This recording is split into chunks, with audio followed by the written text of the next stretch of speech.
Jadi kalau sekarang Pak, pendapatan di tahun ini yang audit di tahun 2021 itu pendapatan kami dalam setahun itu 29,5 triliun.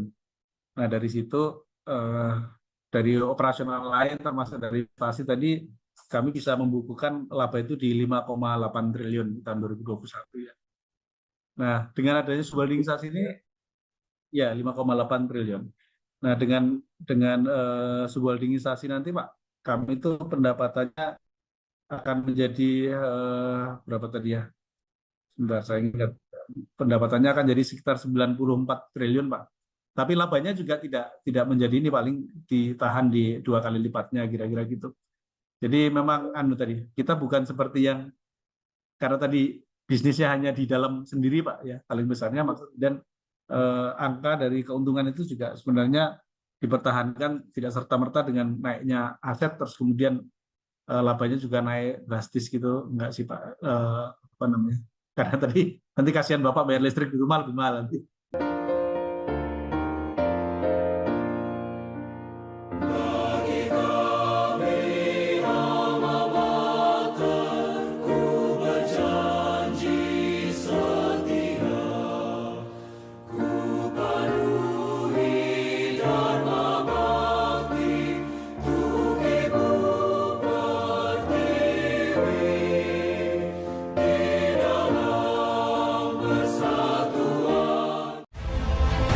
Nama saya Bambang Sadono di kanal Inspirasi untuk Bangsa. Juga pertama kali lulus IPB sebenarnya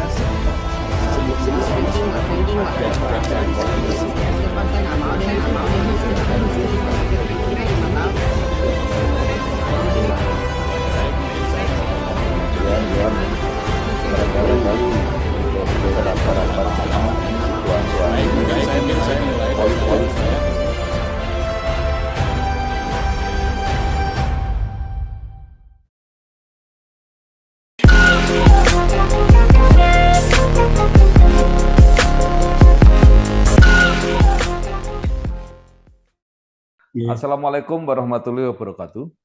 Waalaikumsalam warahmatullahi wabarakatuh. Bersama saya Bambang Sadono di kanal Inspirasi untuk Bangsa. Kami sedang mempersiapkan beberapa video wawancara untuk ikut memberi makna 73 tahun Universitas Gadjah Mada. Menurut rencana, wawancara ini akan kami bukukan dan melanjutkan buku pertama yang sudah terbit. Saat ini saya sudah bersama dengan salah seorang alumni Fakultas Teknik Universitas Gadjah Mada, yaitu Bapak Dwi Hartono. Beliau saat ini adalah Direktur Keuangan PT PLN Nusantara Power. Apa kabar, Pak? Alhamdulillah kabar baik Pak Bambang. Semoga Iya, Bapak juga ya. iya, alhamdulillah. Mungkin Pak Dwi bisa mulai bercerita tentang pengalaman dan kenangan ketika kuliah di UGM, kemudian berkarir di PT PLN, pernah menjadi Direktur Operasi PT Pembangkit Jawa Bali, dan saat ini menjadi Direktur Keuangan PT PLN Nusantara Power. Silakan, Pak. Baik. Terima kasih Pak Bambang. Jadi senang sekali bisa diskusi atau cerita lah pengalaman saya di sini. Jadi saya kuliah di Teknik Mesin UGM Pak Bambang, masuk tahun 93. Jadi waktu itu ya saya masuk melalui jalur UMPTN ya. Jadi bagaimana saya ini asli saya Wonogiri. Jadi untuk bisa menembus UGM dulu itu cerita tersendiri yang ya tahulah orang desa kalau mau masuk ke UGM ya perjuangannya harus habis-habisan kira-kira gitu. Ya, alhamdulillah lulus Pak tahun 93 masuk teknik mesin UGM. Di situ saya menempuh pendidikannya cukup lama Pak karena ternyata memang masih kurang pinter ya. Jadi 6 tahun saya lulus, 6 tahun saya perlukan untuk lulus dari jurusan teknik mesin Fakultas Teknik UGM. Cuma memang waktu itu lulus 6 tahun itu bukan yang satu-satunya. Jadi saya baru sekitar 50% yang lulus waktu saya lulus itu. Jadi zaman dulu begitu Pak ya, agak lama. Ada yang lebih lama lagi. Tapi ya alhamdulillah ya, perkuliahan di Jogja itu membentuk satu nilai tersendiri bagi saya ya, membentuk karakter tersendiri saya rasa. Dan saya rasa itu dirasakan juga oleh seluruh alumni Universitas Gadjah Mada, di mana kita sebagai mahasiswa tinggal di lingkungan masyarakat Jogja gitu ya, yang orangnya apa namanya, kesannya santai tapi sebenarnya bukan santai, tapi lebih pada menikmati hidup sesuai dengan porsinya, saya rasa begitu. Nah, di situ juga kita terbentuk apa namanya, lingkungan bentuk kita menjadi orang yang saya rasa jadi humble ya, jadi lebih kepada membumi, terus kemudian kita dekat dengan masyarakat. Salah satu apa namanya program yang khas di UGM itu kan kuliah kerja nyata, itu makin membuat kita tuh paham bahwa apa yang kita temui di bangku kuliah pada akhirnya itu harus bisa memberikan sumbangsih kepada masyarakat.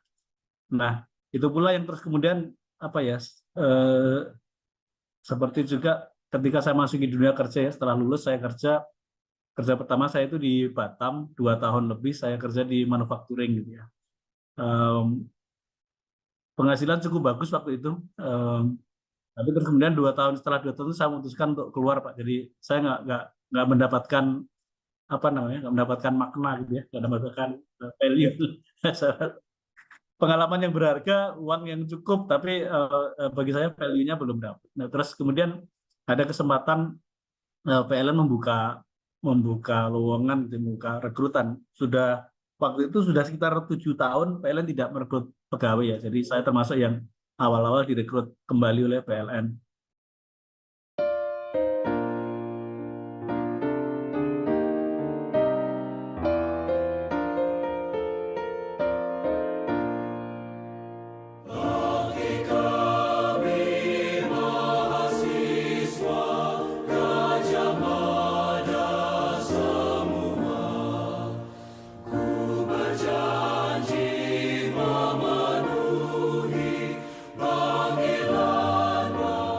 Dan waktu itu masuk alhamdulillah penempatan pertama saya setelah on job training 1 tahun, saya penempatan pertama di Kalimantan Selatan Pak, di TLTU Asam namanya. Nah disitulah kemudian saya merasa bahwa oh ini yang saya cari salah satunya. Jadi yang tadi yang saya sebut makna atau value itu muncullah di situ gitu. Karena ketika listrik mati gitu ya, sementara saya menjadi salah satu orang yang terlibat untuk menghidupkan kembali mesin pembangkit. Nah itu saya merasakan bahwa ketika listrik nyala kembali itu dinikmati orang banyak gitulah kerja yang saya lakukan. Saya rasa begitu.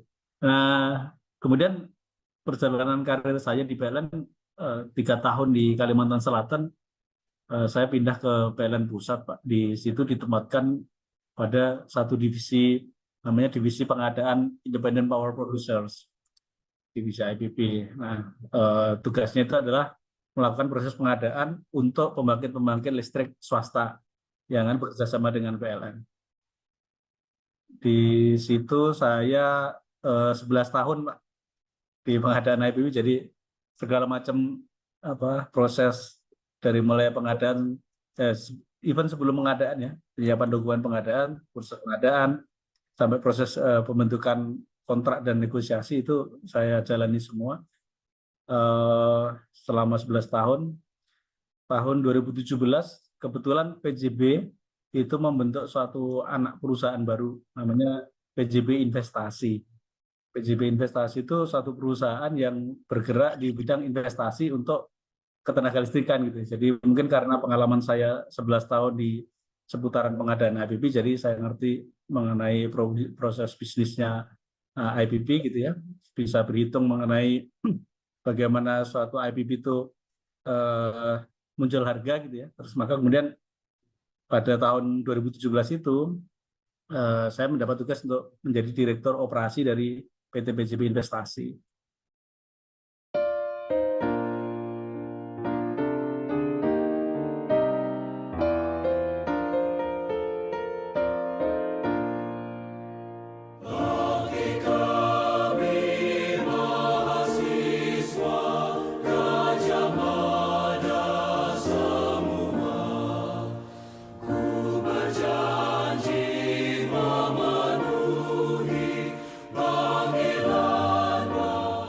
tugasnya memang untuk mendevelop ya, mengembangkan proyek-proyek IPP baru yang sahamnya dimiliki oleh PJB sebagian besar atau sebagian kecilnya gitu.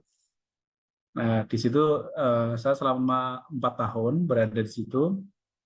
Lalu pada tahun 2021 saya kembali dipanggil ke PLN, Pak. Jadi kalau tadi kan saya dari PLN ke PJB itu statusnya tugas karya. 2021 itu saya dipanggil kembali ke PLN untuk menduduki satu posisi di divisi yang baru dibentuk, namanya divisi manajemen keuangan aset. Nah, di situ saya kira-kira 1,5 tahun ya membangun divisi yang baru, membuat roadmap, kemudian mendefinisikan apa namanya output-output yang memang diinginkan perusahaan oleh PL waktu itu.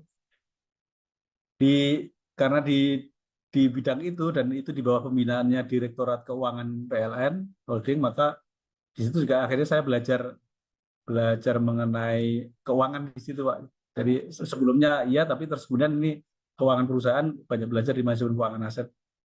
Terus baru kemudian di tanggal 21 September itu, mungkin Bapak juga pernah dengar bahwa PL melakukan launching PLN Nusantara Power. Jadi PLN melaunching 4 subholding yang terdiri dari 2 generating companies, kemudian 1 energy primer company, terus kemudian 1 lagi Beyond KWH company namanya. Jadi itu dibentuk dari anak perusahaan yang sudah ada. Nah, PLN Nusantara Power itu diberi nama baru karena memang terus setelah subholdingisasi, jangkauan kerjanya sangat luas, Pak, seluruh Indonesia, se-Nusantara, bahkan ada keinginan untuk ke kawasan ya di luar Indonesia. Tapi akhirnya nama PJB Pembangkitan Jabali, walaupun sudah itu menjadi brand yang cukup bagus ya, dikenal masyarakat luas, tapi terus secara makna dirasa perlu disesuaikan. Kira-kira perjalanan karir saya gitu, Pak, sampai posisi hari ini.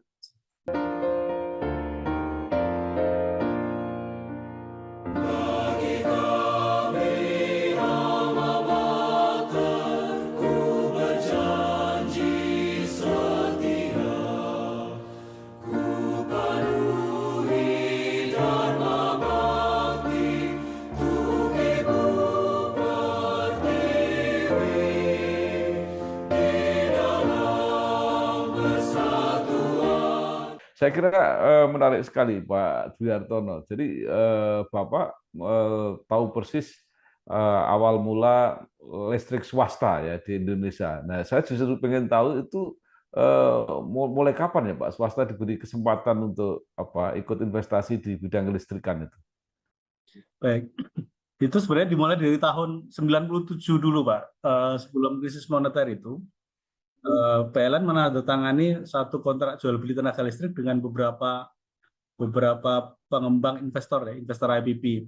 Jadi sudah cukup lama. Itu IPP yang gelombang pertama gitu. Kemudian badai krisis tahun 98 ya itu ya. Akhirnya beberapa proyek IPP yang sudah dibangun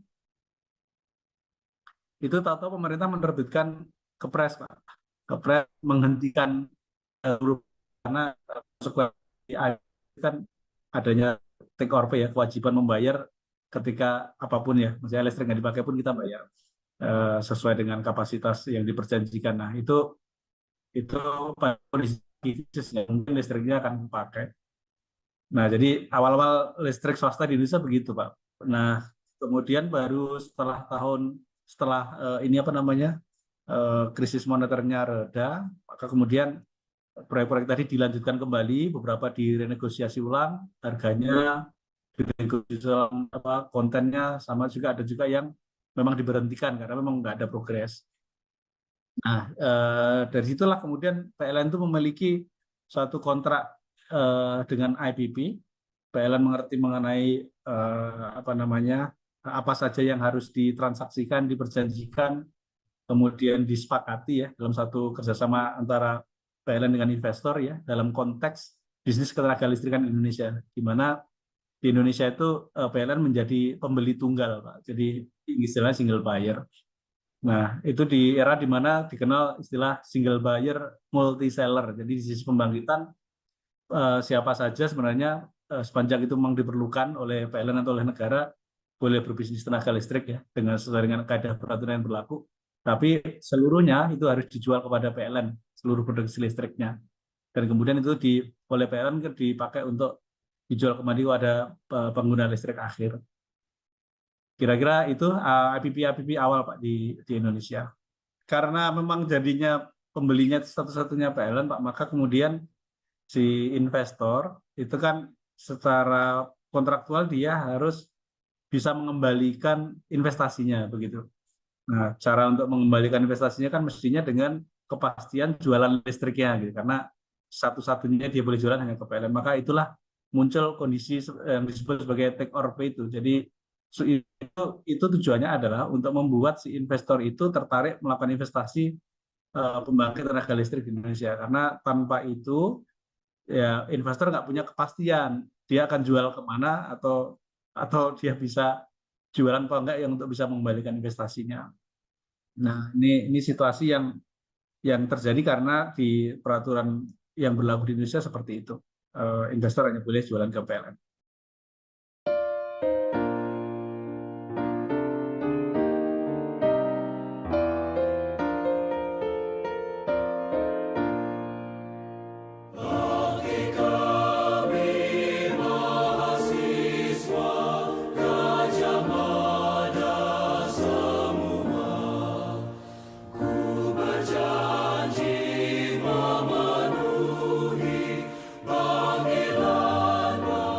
Ya Pak, itu karena PLN sendiri tidak mampu memenuhi kebutuhan listrik karena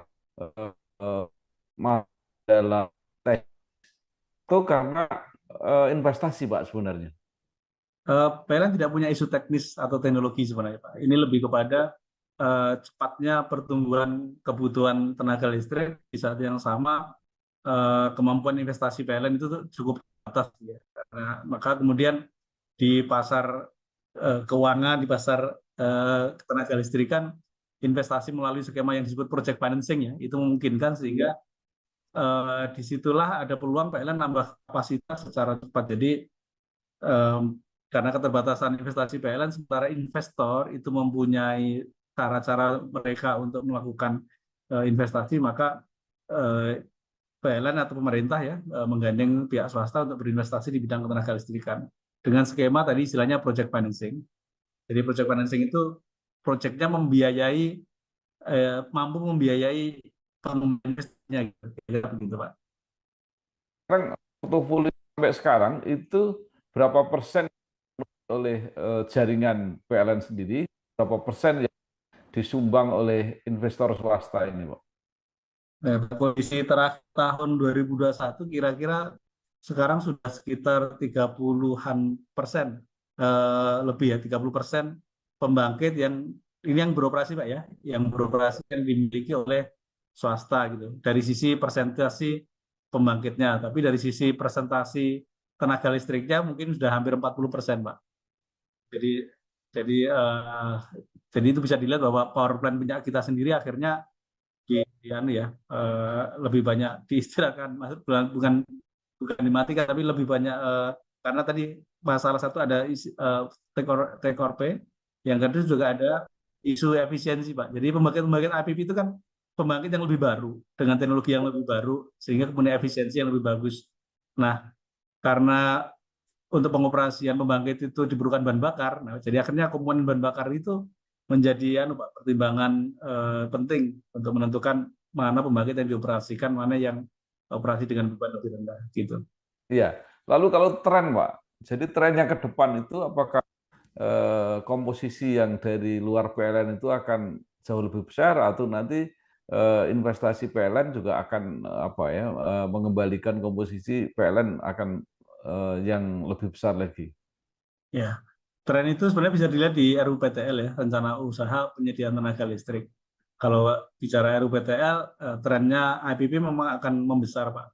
Tapi bisa dilihat beberapa tahun terakhir ini, termasuk dengan adanya PGP atau PLN Nusantara Power sekarang, itu walaupun pembangkitan itu diserahkan kepada swasta gitu ya untuk membangunnya, tetapi di saat yang sama PLN menugaskan PJB atau Nusantara Power dan nanti juga Indonesia Power itu saudara kembar kami untuk juga ikut investasi di per IPP-an itu. Jadi kami punya saham-saham di beberapa proyek-proyek penting ya. Ada yang minoritas, ada yang mayoritas sahamnya. Ya mungkin salah satu tujuannya memang untuk kemudian agar PLN Group ini masih punya kaki gitu ya di sektor pembangkitan. Nah, dengan adanya subholdingisasi, kemampuan kami untuk masuk ke sisi situ memang akan ditingkatkan gitu ya, di boost. Di samping juga nanti beberapa proyek-proyek yang direncanakan untuk menjadi proyek PLN sendiri ya tetap akan dikerjakan oleh PLN melalui Nusantara Power salah satunya gitu Pak. Jadi kalau kedepannya secara porsi mungkin IPP akan lebih makin tinggi sih secara ini karena tadi ada sisi keterbatasan penyediaan dana kalau PLN ini atau PLN Group membeli power plant itu secara uangnya sendiri keseluruhan.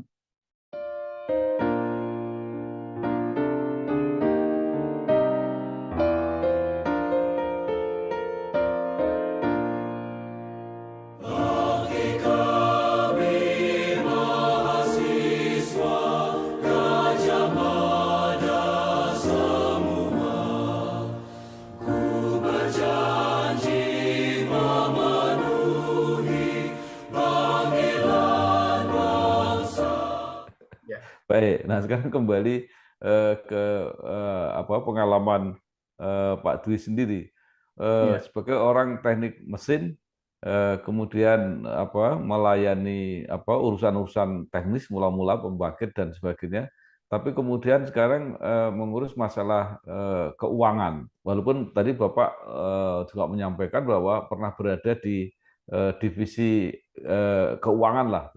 Itu seperti apa Pak? Jadi mungkin ini bisa menjadi inspirasi untuk teman-teman lain yang lebih muda yang juga berlatar belakang teknik.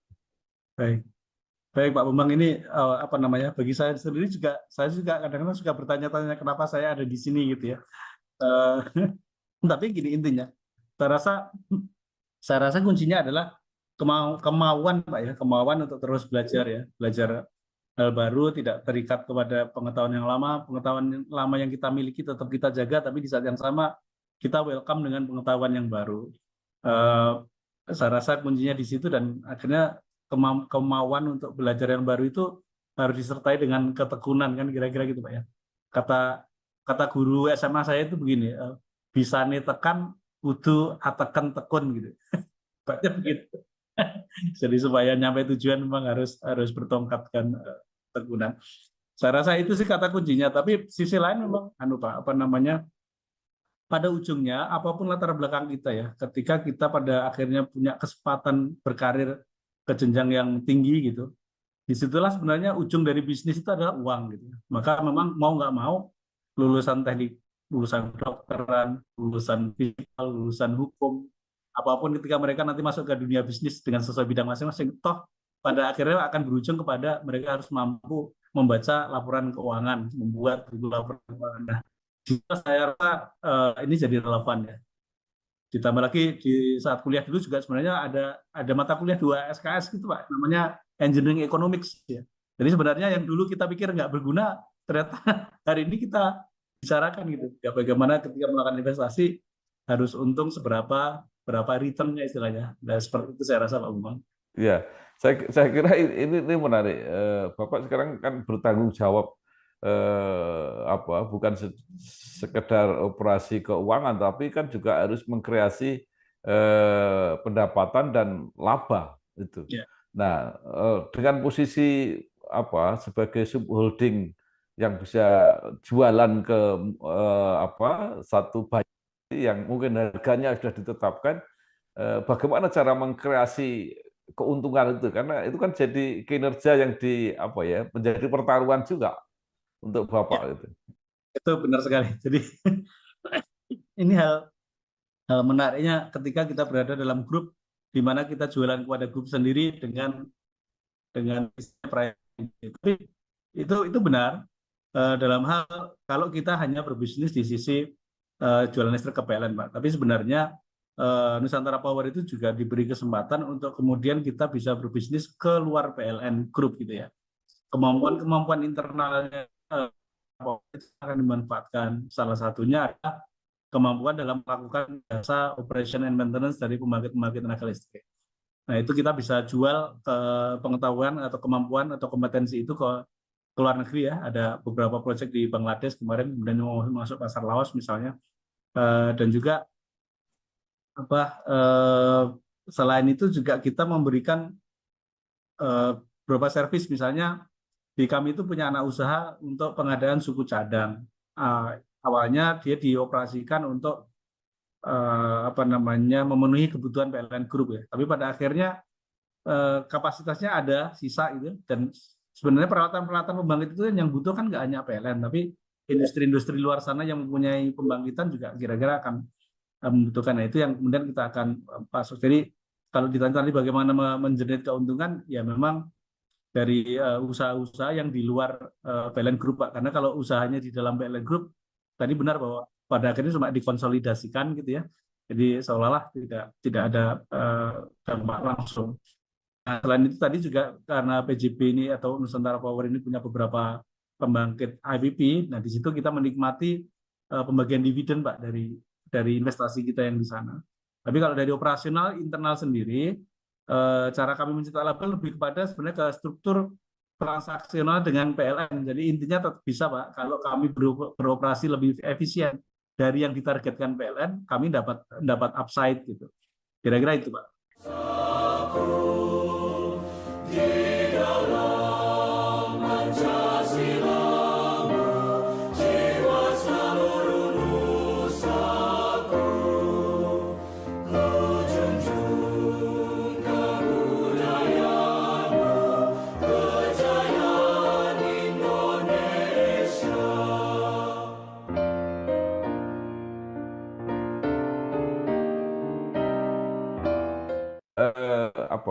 PJB ini setelah menjadi Nusantara Power kan juga mendapat tambahan aset-aset PLN yang mungkin dulu di luar wilayah PJB. Nah, itu mungkin bisa juga menambah income Nusantara Power, Pak. Iya, itu sudah pasti, Pak. Jadi bisa saya sampaikan, jadi dengan subholdingisasi ini nanti aset kami yang kami miliki sendiri hari ini baru 7.700 megawatt ya. Pada ujungnya nanti akan menjadi 23,5 gigawatt, Pak. Jadi naik 3 kali lipat gitu, secara aset. Kalau untuk tahun 2023 ini di wave pertama istilahnya nanti akan baru ke 18.000 megawatt dulu, sekitar 2 kali lipatnya. Nah, ini di tahap-tahap awal aset kami juga nilainya bertambah dari 172 triliun naik 2 kali lipat menjadi 335 triliun. Nah, karena kami mengoperasikan lebih banyak power plant, maka kemudian tentunya pendapatan juga akan naik, Pak. Laba mungkin juga akan naik, tapi sebenarnya secara presentasi di laba dibandingkan nilai aset ya kira-kira tidak naik lah, kira-kira begitu. Ini karena sebenarnya untuk menjaga agar listrik secara keseluruhan tidak naik, Pak, karena kami sebagai PLN Group punya amanah untuk menjaga kestabilan harga listrik. Iya. Nah, kalau boleh digambarkan, Pak, kinerja keuangannya itu boleh ditampakkan misalnya income-nya, labanya, dan sebagainya. Jadi kalau sekarang, Pak, pendapatan di tahun ini yang audit di tahun 2021 itu pendapatan kami dalam setahun itu 29,5 triliun. Nah, dari situ dari operasional lain termasuk dari investasi tadi kami bisa membukukan laba itu di 5,8 triliun di tahun 2021 ya. Nah, dengan adanya subholdingisasi ini ya 5,8 triliun. Nah, dengan subholdingisasi nanti, Pak, kami itu pendapatannya akan menjadi berapa tadi ya? Sebentar, saya ingat. Pendapatannya akan jadi sekitar 94 triliun, Pak. Tapi labanya juga tidak menjadi ini, paling ditahan di 2 kali lipatnya, kira-kira gitu. Jadi memang tadi kita bukan seperti yang karena tadi bisnisnya hanya di dalam sendiri, Pak, ya paling besarnya, dan angka dari keuntungan itu juga sebenarnya dipertahankan tidak serta-merta dengan naiknya aset terus kemudian labanya juga naik drastis gitu, enggak sih, Pak. Karena tadi nanti kasihan Bapak bayar listrik di rumah lebih mahal nanti. Kalau ngikuti bisnis as usual seperti investor swasta. Sekarang dengan sistem subholding ini kan salah satu targetnya tadi itu kan efisiensi, Pak. Betul. Artinya supaya pengelolaan lebih bagus, apa bisa sampai lebih murah untuk. Jadi gini, kalau komponen terbesar dari operasional PLN sebenarnya kan bahan bakar, Pak. Jadi murah atau mahal itu satu, bahan bakarnya murah atau mahal gitu ya. Yang kedua yang jelas dari pemerintah sendiri akan memberi harga berapa karena harga listrik PLN kan dipatok ya TDL. Tapi kalau dari sisi efisiensi perusahaan, tentunya dengan ini yang ingin diraih dari subholdingisasi memang apa namanya manajemen pembangkitnya itu jadi lebih lean gitu ya. Awalnya ada kami, ada PLN gitu. Nah sekarang tinggal kami saja. Jadi dalam pengambilan keputusan lebih cepat gitu ya harapannya. Dan kemudian pengelolaan aset-aset itu lebih terfokus. Jadi kalau PLN sendiri kan mengelolanya dari kemarin itu pembangkitan, transmisi, distribusi gitu ya. Semua lini bisnis dikelola. Pada akhirnya pembangkitan bukan menjadi apa namanya istilahnya core gitu ya. Sementara bagi Nusantara Power pembangkitan itu adalah bisnis satu-satunya bisa dibilang gitu core-nya. Jadi kami sangat fokus dalam mengoperasikan pembangkit sampai kemudian membuat inovasi-inovasi yang tujuannya memang untuk membuat pembangkit beroperasi lebih efisien. Nah dari situlah kemudian efisiensi itu diharapkan didapat ya. Jadi dengan kami mengelola pembangkit yang sebelumnya dikelola oleh PLN, kami mengharap bahwa kami bisa meningkatkan efisiensi dari pembangkit-pembangkit yang kami terima tersebut.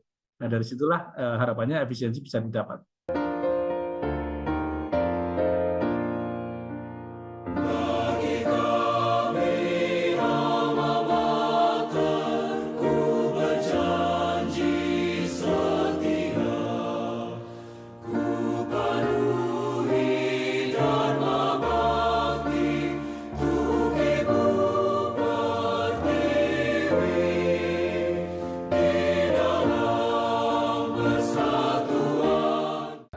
Yang menarik dari Pak Dwi tadi bahwa harga listrik sebenarnya tergantung kepada harga energi yang dipakai untuk itu. Padahal harga untuk PLN itu sudah harga khusus, sudah termasuk murah.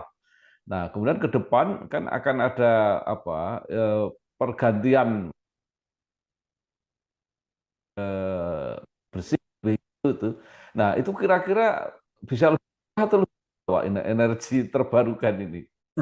Ya, untuk hari ini Pak, ya itu bukan rahasia lagi saya rasa ya. Jadi harga energi terbarukan itu lebih mahal daripada harga yang dibangkitkan dari batu bara. Apalagi dengan PLN tadi Bapak sebut, kita kan dapat harga khusus ya untuk batu bara dan gas, sehingga kemudian dari situ kita bisa mempertahankan tarif listrik itu masih murah.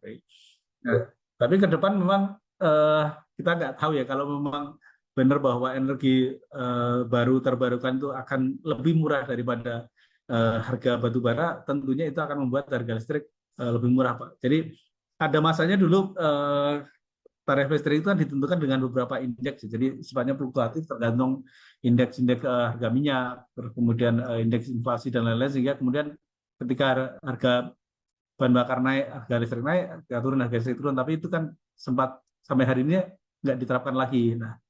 Nah kalau dalam konteks EBT tadi Pak, kalau suatu hari semua pembangkit EBT itu harganya lebih murah dari fosil, saya yakin dan itu bisa gitu. Ya, baik. Tadi Bapak cerita, ini saya juga baru saja jadi kalau ada listrik mati, betapa pentingnya kita merasakan seperti hari ini. Saya harus mengungsi ke wilayah yang lain karena wilayah saya listriknya mati. Jadi Bapak merasa bahwa bukan sekedar bisnis, tapi ada sesuatu yang dibutuhkan oleh masyarakat. Nah, ini kan pas sekali dengan konsep UGM, Pak, yang menyatakan sebagai universitas kerakyatan itu. Jadi dalam tidak semata-mata bisnis, tapi juga mikir kepentingan rakyat gitu. Gimana Pak menjelaskannya? Iya, ya saya rasa itu yang sekarang ini memang jadi amanahnya PLN. Jadi di satu sisi PLN itu dibentuk sebagai peserta terbatas yaitu dengan bentuk perusahaannya sebagai PT, di mana PT itu tujuan didirikannya adalah untuk mencetak keuntungan. Tapi di saat yang sama kami itu PT tapi BUMN gitu ya, di mana kita tahu bahwa BUMN itu punya amanat untuk memenuhi hajat orang.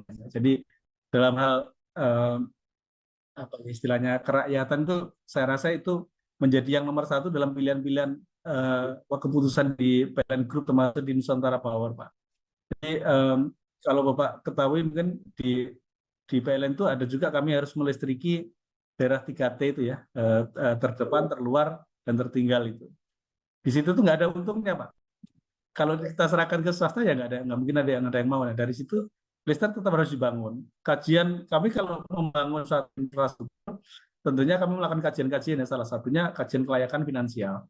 Nah, kajian kelayakan finansial untuk daerah seperti itu, yang istilah kami untuk listrik desa gitu ya, LISDES, ya nggak pernah untung, Pak. Nggak akan pernah untung. Nah, disitulah kemudian PLN menjalankan fungsinya untuk tetap membangun ya. Ya alhamdulillah ada dukungan dari pemerintah dalam bentuk PMN PNM penambahan modal negara. Itu yang kemudian kami gunakan. Tapi di luar itu sebenarnya PLN sendiri ada dalam tanda petik pengorbanannya gitu ya, untuk kemudian bisa melakukan atau melayani masyarakat untuk mendapatkan listrik. Jadi kalau di Jawa Bali Pak mungkin kita nggak terlalu kerasa ya masalah listrik, tapi begitu kita di luar Jawa Bali Pak, itu jangankan di pulau terluar ya, di Sumatera, Kalimantan, beberapa tempat kadang-kadang masih terbatas ininya, daerah-daerah yang belum terlayani oleh national grid gitu, oleh grid transmisi. Nah, itu lebih sulit Pak kondisinya.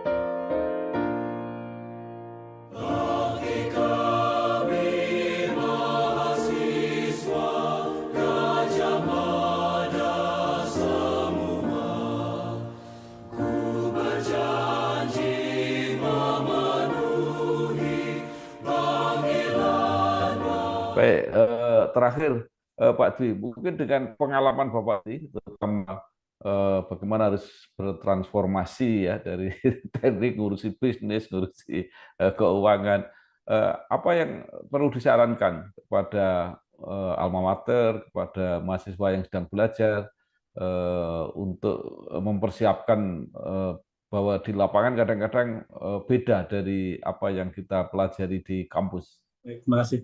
Jadi saya rasa satu tadi untuk tetap tekun ya, tidak menutup diri kepada mempelajari ilmu-ilmu yang baru, untuk melengkapi ilmu yang didapat di universitas gitu ya. Tapi satu hal lagi juga sebenarnya saya mengharapkan linkage antara universitas dengan dunia bisnis nyata itu juga perlu diperkuat barangkali Pak.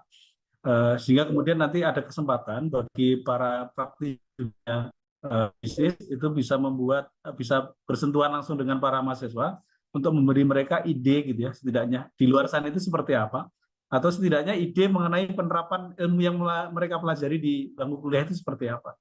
Seperti saya dulu misalnya, saya di teknik mesin belajar termodinamika, tapi ketika saya belajar termodinamika saya nggak tahu ini dipakai di mana.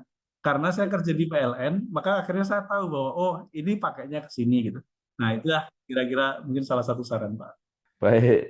Terima kasih sekali Pak Dwi Hartono, Direktur Keuangan PT PLN Nusantara Power. Banyak sekali tadi yang sudah disampaikan, pengalamannya luar biasa, kesan-kesannya, karakter yang dibangun selama mengabdi di PLN.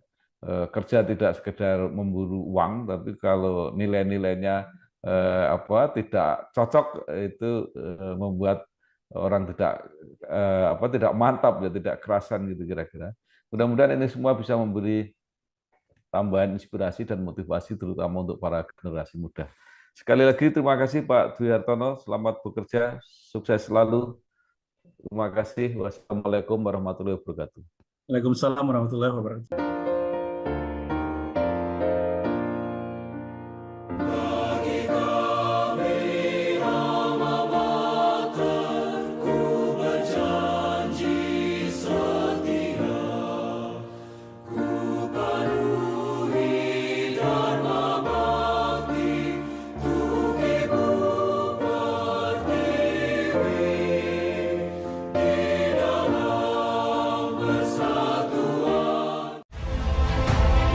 Bambang Sartono di kanal Inspirasi untuk Bangsa. Ini juga pertama kali nulis IPB sebenarnya sebelum